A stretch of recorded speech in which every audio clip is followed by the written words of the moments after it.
Welcome to That's a Hard No, the podcast about learning to say no and set boundaries to live our best lives. I'm your host, Heather Drago. You may think, because of this podcast, that I'm a boundary setting expert, but I'm not. I'm an expert at struggling to set boundaries. But you know what? I'm working on it, and it is getting easier. Follow along with me as I learn from fellow strugglers and experts so that you too can start saying no without feeling fear, guilt, or FOMO. You don't know where to go. Unfriendly applications got you feeling low. You're not sure what to do. Weight of expectations is coming down on you. There's a phrase you should know. Tastes so much sweeter than hello. That's a hard no. How do we measure our health without measuring our waistline? My guest today is Laura Thomas, a fitness coach who helps women overcome body image self-doubt and find their inner strength. Owner of Laura Thomas Fitness, she is certified as a women's coaching specialist, online trainer, and pre- and postnatal coach. What I like about Laura is that instead of focusing on inches, pounds, or other body measurements, she instead guides her clients on their personalized journeys towards building energy, stamina, body awareness, and connection. Hi, Laura. Hi. Thanks for coming on. I'm so excited for this conversation. Yeah, thank you for having me. I'm excited too. So, I was reading your website the other night, specifically of like your philosophy and approach to fitness training, and about how you had to sort of unpack your biases around larger bodies and come to terms with how the diet industry has really negatively impacted our culture and the health wellness industry in general. I was hoping we could start there. Yeah. And it seems to me that a lot of these messages we get about how thin we should be, what we should look like, make it really intimidating for people to even start. Like, you know, how do they look past all that crap and just like not feel it's impossible? You know, like those are unattainable goals. I'll never look like that. I would think that's a very defeating sort of message to get if you're someone who's struggling with their health. Yeah, so I'm going to take it back actually to sort of the root of that, if you don't mind. Absolutely. So for me, when I first started in the industry, I was like a lot of other people that are in the fitness space. You know, I thought like, okay, if I can just get people to, you know, lose weight and feel good and, you know, do all the things that like that's going to bring them joy, that's going to bring them happiness. They're going to be like, oh, she did such a great job, yada, da, da, da, da, da. And then over time, and it was really, I would say, during the pandemic, when my mind started to shift a lot. It's when I started doing more like the anti-racism work and stuff like that. And when I really started unpacking just different types of oppression, and anti-fat bias is another type of oppression that we don't really talk about as much. And it's interesting because It's like the last acceptable prejudice. It's literally like I just finished reading Aubrey Gordon's book, 19 Myths About Fat People. And that's literally one of the myths is like it's the last living prejudice. And it's really not, but people think it is. And it's interesting because usually you can get people on board with like, you know, not being racist, not being anti-LGBTQ, like being pro-gay rights, being pro-women's rights and all that kind of stuff. But then when you get to that little tiny part about, so what do you think about anti-fat bias? And some people call it fat phobia. I was just corrected recently that it's not a phobia. So we actually don't want to call it that because phobias are real mental health diagnoses that we don't want to convolute that. I appreciate that. For me, it's all about asking like better questions. And that goes back to like, let's say someone comes to you, I call it a colleague. So I'm really close with, I would say, other people in my industry through the internet, which is sort of funny. That's how I've sort of developed my circle or my other people that I can go to and be like, hey, I have this question, I have this client, whatever. Because I think a lot of us do that. Yeah, well, and I'm a solopreneur, and to be honest with you, there's not a ton of, there's some camaraderie within the Cleveland fitness community, but I would venture to say not a ton, and I can get into that later. People are a little bit more territorial than you would think, but a lot of us online who are in this anti-diet culture space are all about like sharing resources and, you know, advice and things like that that we've gone through with a client. And one of the people that I talked to, Jenna Josephowski, she lives in Chicago. She's actually from Akron, which is kind of cool, or actually from Youngstown, went to Akron. And she was talking about how she had a client recently, or actually it wasn't a client, it was someone's mother-in-law that had said that a doctor told her she was having a hard time going up and down the stairs. And the doctor told her to lose weight and that would help her get up and down the stairs. And it's like, but if we don't actually get to it's all about root cause for me, or like if we're just treating the symptom and not the root cause, then we're missing a whole gamut of data and information. So we need to treat people in larger bodies just as much as we treat people in smaller bodies. So if someone in a smaller body came to me and said, I'm having a hard time going up and down the stairs, I would be like, okay, clearly it's a movement pattern issue. Like something's not firing, or something's compensating, or whatever. And we need to look at the exact same thing when we're talking to anybody, no matter what their body size is. So I say all that to say that a lot of times we need to ask better questions. And I think that's hopefully where the industry's starting to go a little bit more. You know, part of that is just asking better questions like, why do you want to lose weight? What is this about? And a lot of times, you know, it's social conditioning. Right. We were brought up that way, you know, since we were, especially people who identify as women, but it happens to men too, don't get me wrong. But people who identify as women, since we were little, you know, we were brought up with these ideals of like, if we are smaller, we are therefore more superior. Or if we look a certain way, we are therefore more socially accepted.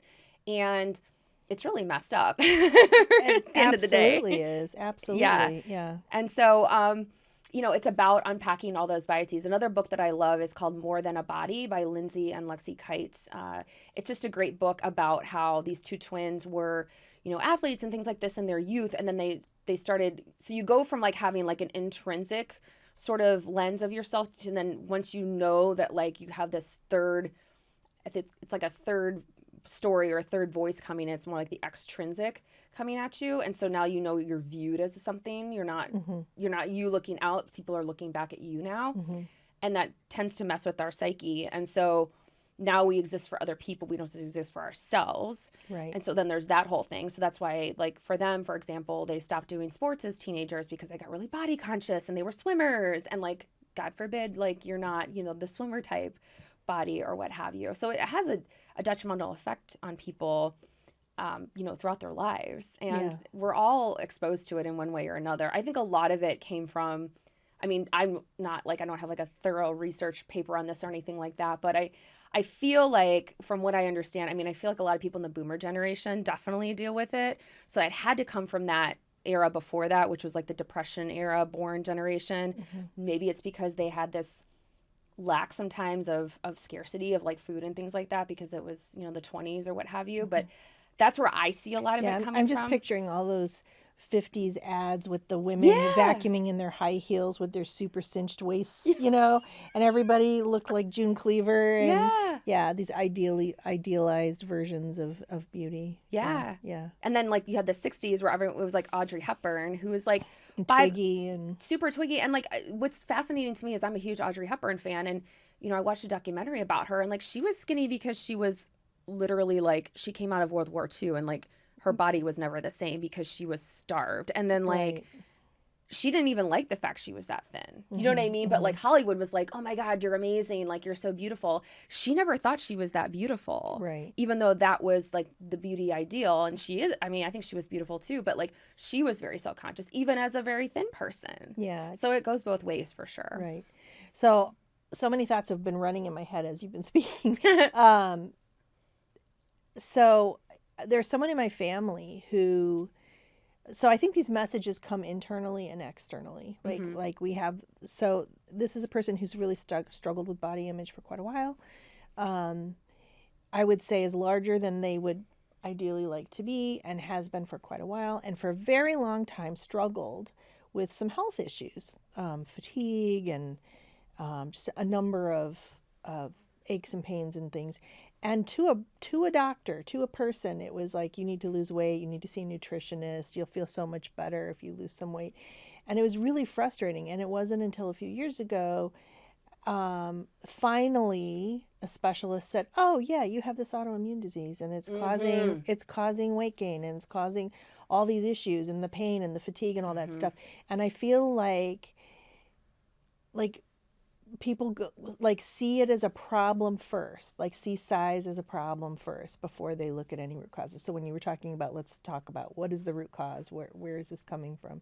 I just feel like it's so so difficult, because not only are you getting frustration because no one's listening to you, but then you really start beating yourself up internally, and feeling shame and like maybe I am just fat and I need to lose weight and all of that stuff. So, Well, yeah. and to me, it's about asking better questions and getting curious. Like, to me, I mean, first of all, so let's rewind that even a little bit. So, I'm trained in trauma informed coaching. So that means that it doesn't just mean like I went and got a certificate and that's it and that's all I do, right? I practice that on a daily basis in my personal and professional life. So with that means that I'm more curious than judgmental. A little Ted Lasso there for you.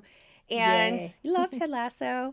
And I think that everyone in the medical profession needs to be trauma informed. People in the medical profession are trauma responsive, Right. meaning they know how to, like, if you come in and you're bleeding, right? Like, their job is to save your life. We love that. Like, we need that. Like, that's great. Like, we need people to save people's lives, but they're not trauma informed, meaning that they come in with their own biases and then they're projecting those onto other people. And that's not kosher. That's not correct at all. So what they need to be saying, if someone comes in and says, and say they're in a larger body and they say, I feel all these aches and pains, ask them questions. Do you walk? Do you exercise? Do you like exercising? What type of exercise do you enjoy?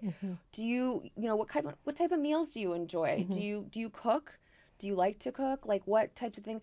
Because a lot of times if you just get curious about it rather than say, oh, well, you know what? You probably need to eat more fruits and vegetables and lean protein and you need to exercise and lose weight. Like, it's so like harsh and judgmental. And it's so like round peg square hole. Like you must fit into what society says is correct, and as opposed to looking at the individual person. Yeah, and I say this all the time. We could all eat the same exact diet and exercise the exact same way, and we're still going to have different body types, because there's so many other factors that go on. Like, there's sleep, there's stress, there's Hormones. genetics, there's hormones, you just talked about an autoimmune. Like, it can take years for someone, even in a thinner body, to get diagnosed with an autoimmune disease. Years. Yeah. And testing and all that. And then not to go get like too political, but like there's privilege in that too. Like, some of that stuff you have to like have the funds to do that. Like, Right. it's not covered by insurance. So then you have to pay out of pocket. And then, like, I've privately seen people for my health, and that's a huge privilege. Like, after this, I'm going to see my myofunctional therapist. Like, Right. That's a huge privilege. There was privilege in that we could afford, for that person to see a specialist, and then, but there are lots of people who can't. No, and it's tough. It's unfortunate because we probably have a lot, and I'm saying this in air quotes, healthier, because health to me is very nuanced, but we probably have a healthier population if people had access to the doctor that they needed, the doctor that spoke to them, that they connected with, versus one that insurance dictated to them, whether that's insurance or they're on Medicare, Medicaid, or whatever the case may be. And I think the world would be a lot better place, but we tend to like almost like gatekeep health from certain people, and that's not right either. Yeah. So, coming from a place of privilege myself, and having done this podcast for like 3 years now, I joke with people like, it's free therapy. I'm learning all these things, and I know better. I know not to judge myself, shame myself, look at myself negatively because of my body shape. But I will say, I am going to be 55 next year. I'm a recent cancer survivor. I'm on hormone therapy to prevent it from coming back. And my surgeon sat me down and said, yeah, you're not going to be able to lose weight. So try not to gain weight. Just try to stay where you are. And I will say I'm the heaviest I've ever been. My body shape is a lot rounder than it used to be. And I look at myself in the mirror, and even though I know better, I still go, I look terrible. Or I complain to Kay here, who's lighting me beautifully, like, hide my double chin. Yeah. And I still have those negative self-talk moments. And I struggle with fibromyalgia, so there's like a pain issue. And so it's a lot. like, how do you help people, or maybe they've already gotten past this by the time they talk to you, but how do you help people, sorry as I stumble, how do you help people get past those voices, those inner voices, those external voices coming at them saying you need to be this, or this, or you need to do it this way? Mm-hmm. How do you help them overcome that, Mm-hmm. or not be so intimidated that it seems doable? Mm-hmm. Like, how do you help someone start? So I think that some of that goes back to like, what can you thank your body for? So for example, like, you can thank your body because it survived cancer. Like, that's a huge And I do say deal. like I say That's a huge I am deal. grateful. Like, this body's Yeah. been through a lot and Yeah. it has survived. That's And that's a huge. I mean, that's a really really big deal. You know, a lot of times I'm working with, again, people who identify as women. So a lot of times it's my body carried a child. My body carried more than one child. My body, you know, was able to take care of grandchildren. My body is able to help my child that has some type of disability or what have you.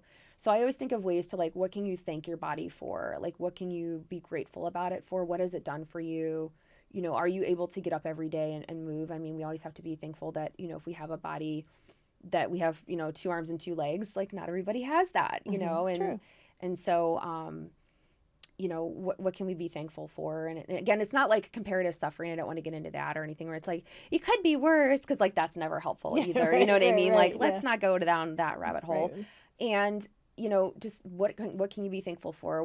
And then the other thing I like to coach in, and this is something I learned in my pre and postnatal coaching, is a negative to neutral.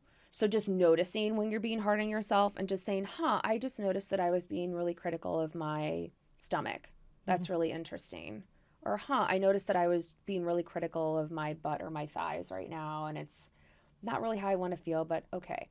And I think that when we do that, when we do negative to neutral, that's more of a realistic approach than negative to positive, because then we go from like negative to like toxic positivity, and that's never like helpful for people. Like, I don't want people to like not live in the real world. So I think it's more beneficial to say a negative to a neutral. And even if it helps jotting it down, if it helps to put a note in your phone or whatever, just make a mental note of it and just notice when that's happening for you. I do always recommend, you know, some books as well. Like, I just finished, like I said, 19 Myths About Fat People. It was super insightful.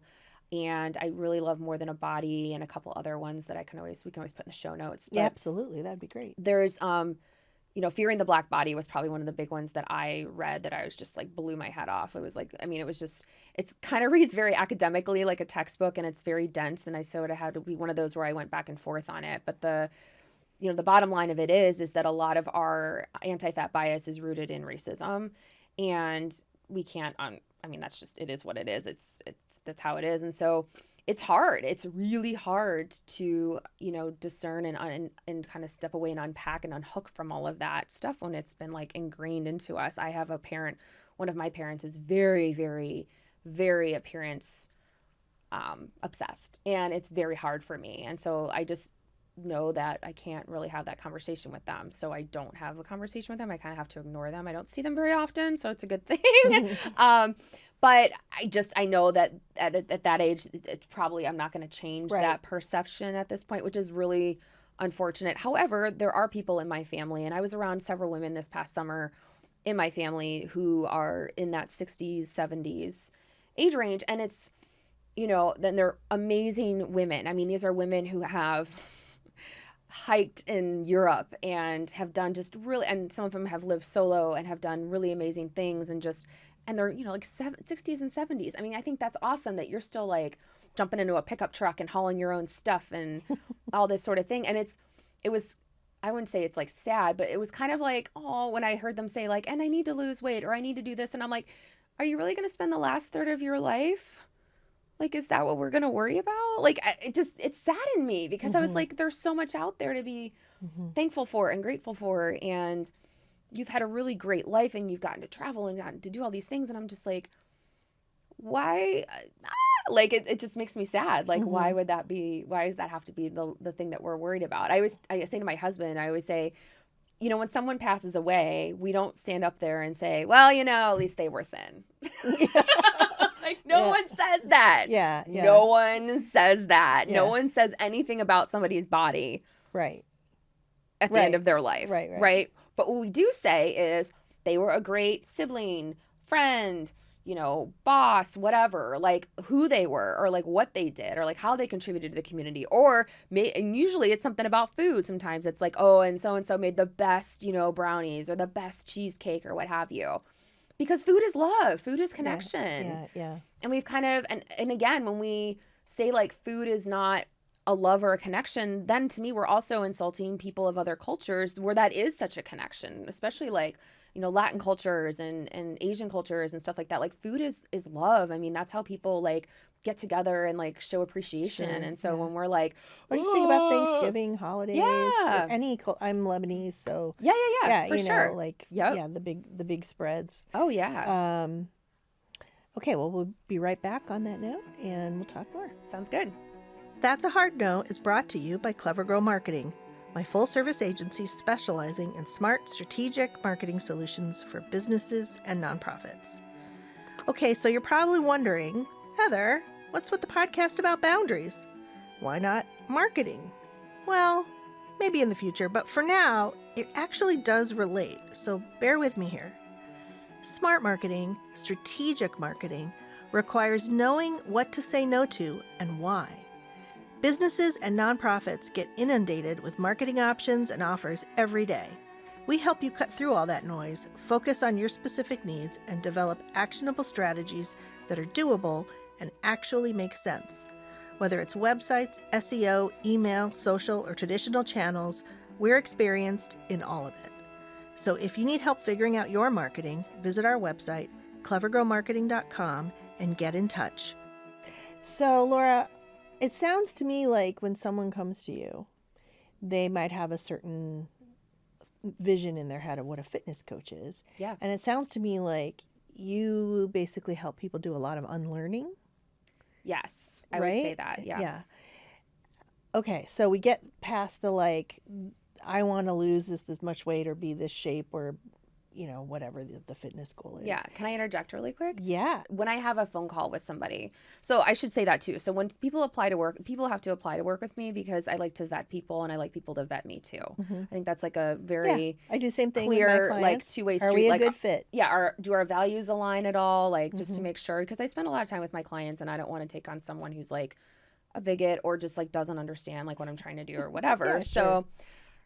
I'm pretty clear about that. And then when we get on a phone call, I will usually ask them 9 times out of 10, I will say, would you still consider going down this road or doing this process if it meant you're not going to lose weight?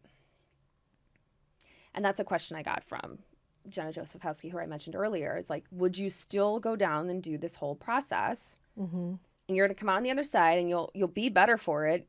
I can guarantee you'll be better for it. Here's the thing. I can't guarantee anyone's going to lose weight. Yeah, you don't know what their body's going to do. There's no way. No fitness coach can say, lose 10 pounds in 2 weeks things. Like, how do you know that?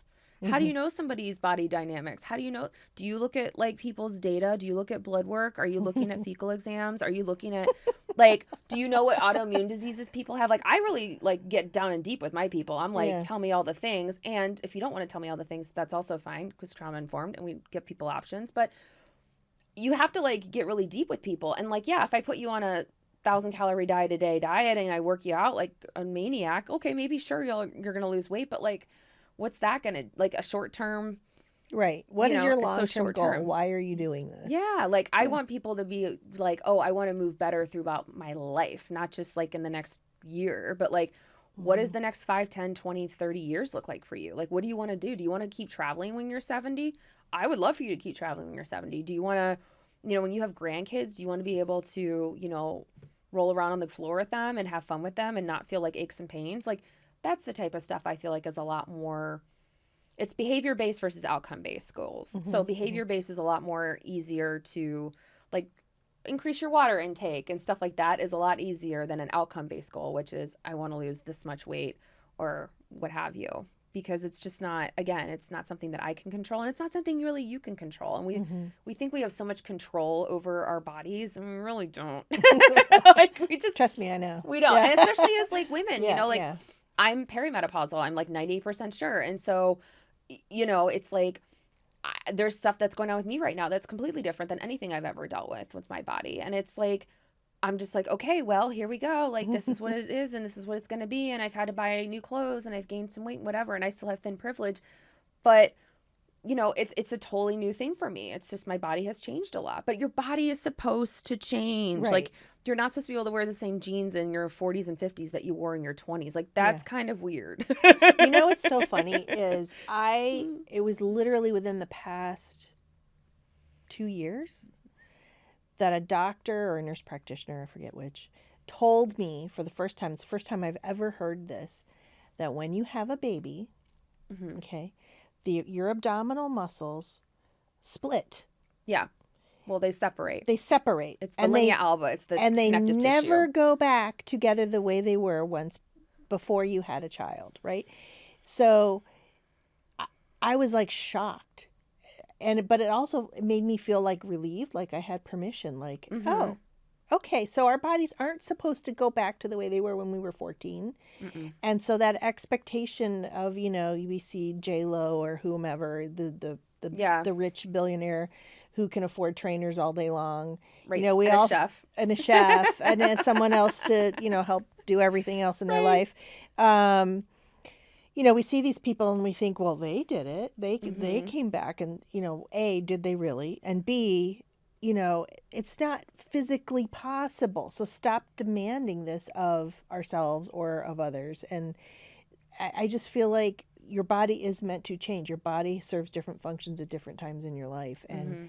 And you're right. You just have to like acknowledge that, like, I'm in this season now, or I'm in this season now. So Yeah, and for some people, like even people who are like really, like I would say like thinner in postpartum and like they end up, you know, having like a really flat stomach down the line or something like that. Like even those people, because I know someone here who's like that, even she still has a little bit of a separation there. Yeah. Yeah. I mean, it's just physically and again, doesn't it's go back. genetics. It's, you know, Yeah. there's just so many things that play into that. Yeah. But right, by and large, most people. So yeah, what it is it's the linea alba, which is the separation. It runs down your rectus abdominis, and it's the tissue, and then it's totally normal. Everyone when they get pregnant, you know, everything gets pushed up because you're growing There's a something thing inside of you. Yeah, happening. so all your Yeah. organs are getting pushed around in different things. And so this is to allow the baby to Right. grow in you. And then, yeah, this tissue widens out and then eventually it does come back down a little bit. Yeah. It has to for just after healing and things like that. But usually, right, you actually want to be more concerned about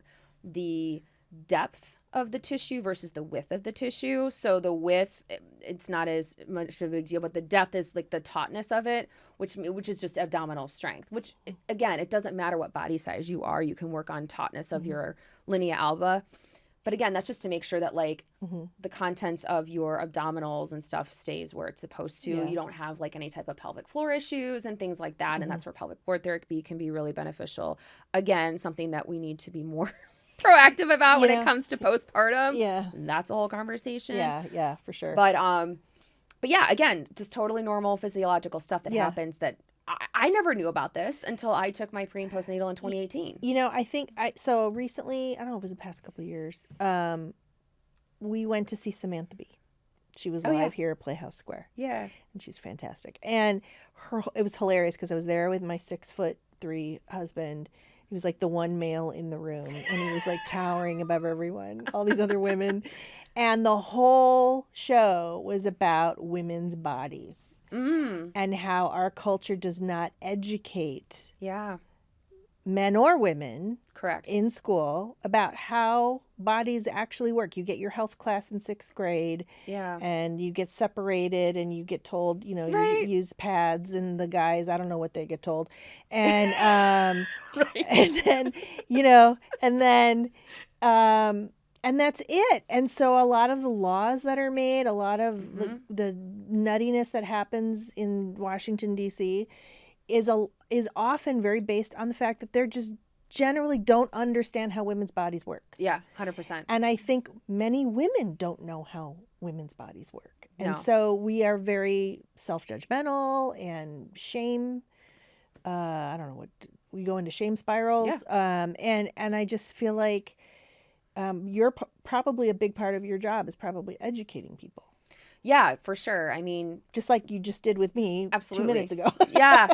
Yeah, absolutely. And again, like this was stuff I didn't even know. And I personally have never had children. And I was approached by, Girls Gone Strong, which is the group that I have my certification through for both my pre and postnatal and my general women's cert. And they actually just came with a menopause cert that I want to do down the line as well. I think would be fantastic. And I loved them because they are real. Like the first 5 units, I just renewed my pre and postnatal cert in 20, I have both, so I have to like remember when, 22. And they rewrote the book from when I did it in 2018. And the whole first unit is just about intersectional feminism and coaching and how to like make sure you're taking in people's identities. And do you know how to work with somebody who is not like American culture and maybe their Middle Eastern culture, and respecting that, and just all kinds of things that we don't think about. And like that's a whole thing too, right? Like how different cultures approach women's bodies and what they are and aren't comfortable talking about, and so on and so forth. And so I think that's really important. But for me, as someone who never had children, they're like 85% of women you see are going to have had children. Do you know anything about that? And I'm like, you know what? I don't.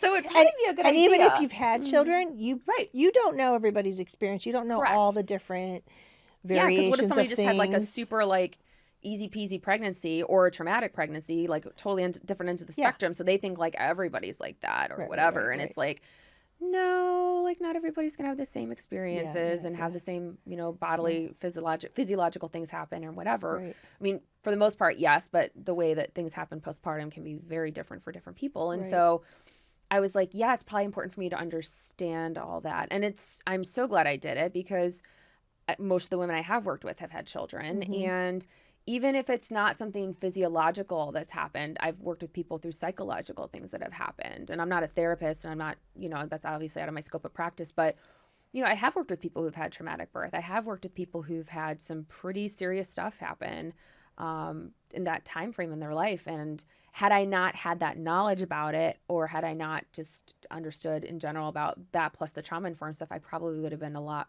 less. I'm a pretty empathetic person at heart, but I probably would have been a lot not listened as well. I wouldn't have been as good of a coach. You know what I mean? Yeah. Can I back up for a second? Yeah, for sure. So you said trauma informed several times through the conversation. I happen to know what it is because of a client I work with. But I'm wondering if this might be a new term for some listeners. Could you help us define what trauma informed is? Yeah. So for me, and I did my training through Katie Kurtz. She's actually local here in Cleveland. She is a licensed social worker, and she did this on kind of when she was doing full-time social work. She created this program. Now this is kind of what she does all the time. And she also has a podcast. Yay. And I was on it. And so trauma informed is basically recognizing that, the identity that you hold may not be the same as identities of others, and that we need to make sure that we're always doing things with consent and asking for consent from people, whether that's touch, whether that's sharing information, things like that. So making sure that we're really conscious about that sort of thing. For me, how I use it in my settings is that I always, first of all, if I'm going to touch a client, I always say like, hey, can I put my hand on your back? Or, hey, can I do this? Can I do that? Or what have you? Or, hey, do you want to talk about this today? Because I noticed that this was something that came up for you. Do you want to kind of work through it a little bit? So it's giving the autonomy of the conversations, of the experience really back onto the client versus and just getting more curious and asking more questions. Some people need to know like where an exit is. Maybe they've had some type of experience where they didn't know where an exit was. Just knowing like what people's backgrounds are and stuff like that. Do people need, like I did a workshop back in February and I built in a bathroom break because I knew I was hosting a bunch of new moms, and I'm like, they probably are still having to go to the bathroom like every 5 minutes. So like those types of things. So just being more consciously aware of the fact that people around you have different lived experiences, and that could be impacted by a number of things. That could be impacted by the way they grew up. That could be impacted by the race that they are. They could be impacted by accessibility, disability, An event. learning disabilities, things like that. I think that more and more people are getting diagnosed in some type of being on the spectrum as adults, so like adult ADHD, and like, are you inclusive of all learning styles? That's a huge thing I think now. Like, back in the day it was okay to just kind of like do what you did, but I think now we're starting to find that like certain ways of learning aren't attuned for everybody, especially now that a lot of things have shifted to online. And I think some people are still going to stay online. I think that we're seeing more of a hybrid from some people as well. But, online's kind of great because you can reach people in different places that maybe don't have, like I can do online training because I don't have a license. And so I can do online training in any part of the US, which is great. So someone may not have somebody like me near them. Maybe they're more like dude bro gyms and they're all about losing weight and they're not going to, really listen to them. But they could be like, hey, okay, I saw this chick from Cleveland on Instagram and she seems like somebody that would actually like listen to me and not try to shove her agenda down my throat. Like, I always tell my clients, I'm like, this is your journey. I'm literally the guide. You're the driver. Like, I'm just telling you what I'm seeing and what I'm feeling. And you can choose to go that way or not. Yeah. I've been fired once and in 6 years. So I think that's pretty good. Yeah, I'll take that. So it's a pretty good record. Or 6 years.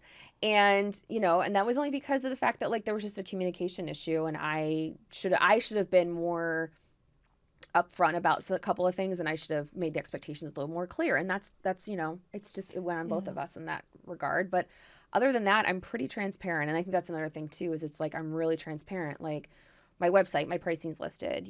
Like I said, I have an application. It's pretty clear like what you are and aren't going to get from me. My business philosophy's on there, what I do and don't believe, and that sort of thing. So nobody can come in and be like, you acted this way on the call and then you're totally different when I'm in your space. And I think there's a lot of that, unfortunately, online still. Like people will kind of peddle one thing and then they'll sell you one thing. And or then, just talk about the dude bro gyms. Like you sign up for the membership and you never can get out of it. Like, right. Oh yeah. We had to do the whole, we're going to sue unless you let us out of this thing kind of, so And like I let people out because I'm like, I can't speak for like, what if someone loses their job? What if someone has to suddenly, like I'm 41 and a lot of my friends now are starting to have aging parents. Like what if somebody has to suddenly stop and like take care of an aging parent or something happens with their kid or, anything. You know what I mean? Life. Like, I think like it kind of boggles my mind that we went through a pandemic for like, call it 2-3 years. And like, we didn't learn that like we need to be more graceful with people.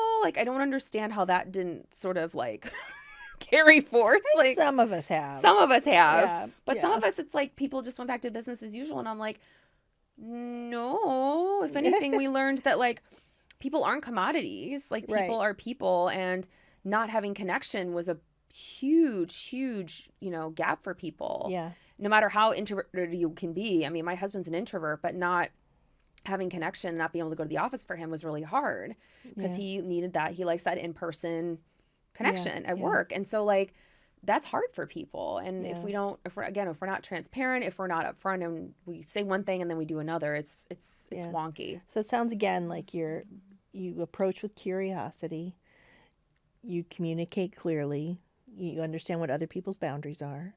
So let's say someone comes to you and you've determined they're a good fit. Yeah. Right. And they're just basically, and you've determined they just want to feel stronger, have less pain, be more stamina. What are like, we're getting kind of towards the end of the conversation. So I want to get in some like practical kind of advice kind of things. What are the kinds of things that people should focus on versus what they shouldn't focus on? Again, we talked about size and inches and pounds, and like that isn't really what's important. Like, what are the key things people can do to kind of help get on that journey towards wellness? Yeah. So I think especially for, again, mostly women, I would say, one of the things that I help unpack as well is like this whole binary, like good or bad. So, and not only around body image, but also around what a workout should look like, should in quotes, right? So, people who have even, teenagers, I have a client right now who has teenagers, but even people who have little kids, obviously that's a whole other, ball of wax. But, your workout doesn't have to be this hour long, 4 or 5 days a week kind of thing. And I think, when you work, because I work hybrid, I don't work in, strictly in person. I don't work strictly online. I do both actually. And people book 1 to 4 hours a month with me. So, I give them their program, we go through it.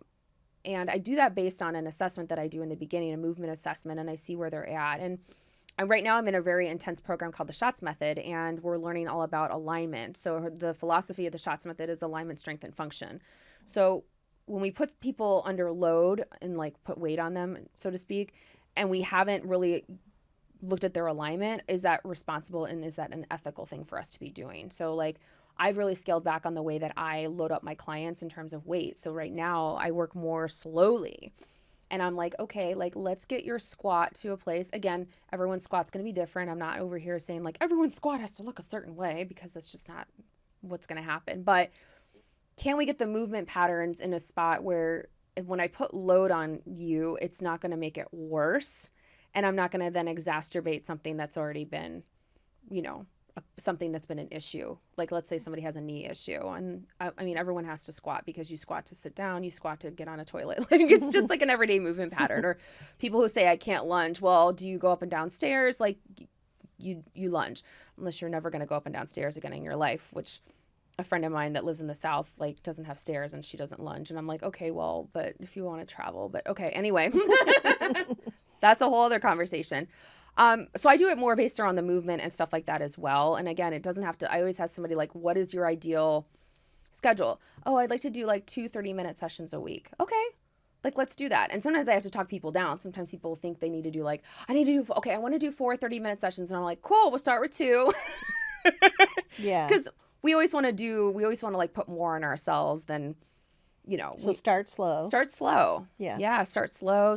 You know, and going back to, you know, this whole conversation around boundaries in your podcast, you know, especially with folks who have children and stuff, you know, if you have a partner that's available, you know, ask them to like occupy the kids while you're doing your thing for a few minutes. Like, I'm not against any of like the community stuff that happens, like the stroller strides and all that. I think those are wonderful, you know, community building things, but I feel like they're a little bit more on the community building side and not so much on like the movement pattern side. Like people are getting a workout, yes, and you're doing something physical, yes, and it counts for sure. It's movement, it's great, it's all the good things, and it's really hard for our nervous systems to like focus on multiple things at once. So having that 20 minutes of your time to just say like, okay, I'm going to focus on my alignment for my squat or my alignment for my lunges, you know what I mean, and like making sure that you're getting that to a point where it's not painful if it was painful, or you're, you know, engaging what you need to engage, you're not compensating and things like that. So as I'm moving through this course, I'm definitely using things that I'm learning with my clients, and they're like, oh, this is cool and different and also kind of weird, but good.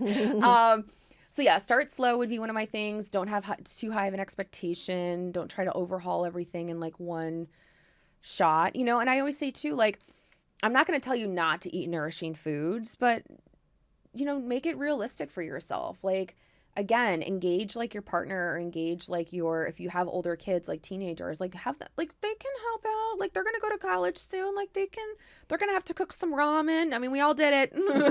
Right. So like engage them. What do you guys want for dinner? Like, what can we do as a house to like, you know, have everybody join in and like make this a family thing. You know, a good friends of mine own Cleveland Vegan here in Lakewood, and yeah, they're good friends of ours. And we went to their house one day, and their like 9-year-old was like cooking up something on the stove, and I'm like, that's what I'm talking about. I'm like, that's good parenting, because like they're just like they got to learn these skills. Like I'm not gonna like surprising. So my youngest is 22, and they have said to me, like, I've had to teach my roommates how to fry an egg, or like all the things, how to do the laundry, how to bake cookies, like, and I'm like, okay, I did all right. You did good. You did well. You did a great job. But yeah, you know, just making it so it's easy. Like if that means like you buy pre-cut vegetables, or you buy, you know, stuff at the store that makes it like convenience foods, like it's not a bad thing. Like frozen like vegetables are fine. You know, canned stuff is fine. Like especially, you know, when we live in a world where like it's go. Okay. Like we got to do things the most efficient way. So I'm hearing start small, adjust your mindset, stop judging yourself. Yeah. And it's not going to happen overnight. And you know, I always go back to Atomic Habits, right? So like do the small things to kind of like, make it easy for yourself to do and communicate with your partner. So I feel like those are all good places to start. Yeah. We'll definitely put all the links to the books and other resources you've mentioned, and your website, of course. But why don't you tell our listeners like all the other places they can connect with you? Sure. Yeah. So I'm on Instagram at Laura Thomas Fitness, and Facebook as well, and LinkedIn, Laura Thomas, and my website is laurathomasfitness.com. And I think that's it. Website, socials. Yeah, that's Those are good. the best places to And find you me. see clients all over the country, so or Yeah, you can because yeah. you do the virtual. Yeah, I can do the virtual. I wouldn't have started there when I first started, but now that I've been doing it for a Yeah. while, I'm very comfortable with it, and it's totally doable. So Yeah, great. Well, Awesome. I really enjoyed this conversation, Yeah, and same. I love the approach you take to this, and I love it seems so much more holistic and human centered as opposed to image centered. So Yeah. I really appreciate that. Awesome. Thank you. Thank you. Have a great day. You do. That's a Hard No is a production of Clever Girl Marketing, my little agency in Cleveland, in partnership with our friends at Evergreen Podcasts. Many thanks to our amazing team, including Laura Del Rosario, our production and marketing coordinator, Noah Fouts, our amazing producer, editor, and composer who wrote our theme music and performed it with his band, The Big Leagues, and our new video producer and editor, Kay Holmberg. You can find show notes and resources on our website, and you can find other fun stuff on our socials. We're Hard No Podcast. Find your no, then say it with me.